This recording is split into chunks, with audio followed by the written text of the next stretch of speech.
पिष्ठामयो भुवस्तान ऊर्जे दधातना महेरणाय चक्षसे यो वः शिवतमोरसस्तस्य भाजयते हनः उशतीरिव मातरः तस्मा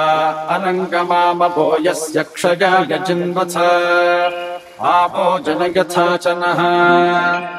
आपः पुनन्तु पृथिवीम् पृथिवी पूता पुनातु वा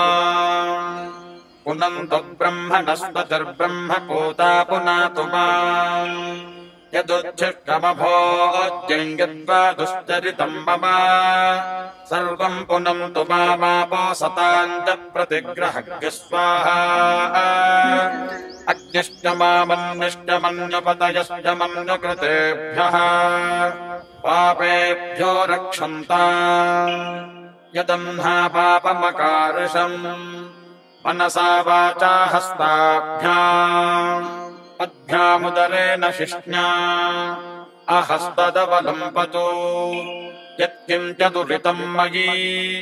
इदमहम् माममृतयोनौ सत्ये ज्योतिषि जुहोमि स्वाहा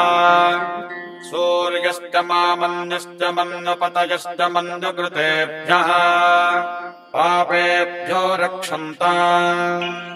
यद्रात्र्या पापमकार्षम् मनसा वाचा हस्ताभ्याम् पद्भ्यामुदरेण शिष्ण्या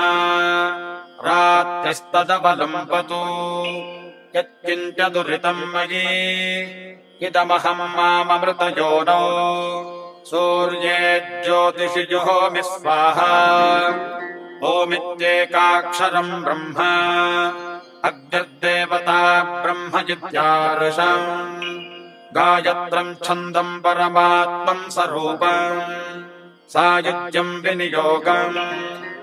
आयातु वरदा देवी अक्षरम् ब्रह्म संहितम् गायत्रीम् छन्दसा मातेदम् ब्रह्म जुषस्व मे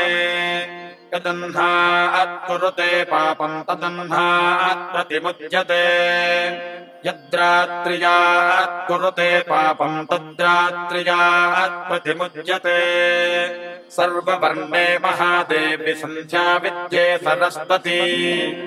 ओजोऽसि सहोऽसि बलमसि भ्राजोऽसि देवानाम् नामनामासि विश्वमसि विश्वायुः सर्वमसि सर्वायुरभिभूरोम् गायत्रीमावाहयामि सावित्रीमावाहयामि सरस्वतीमावाहयामि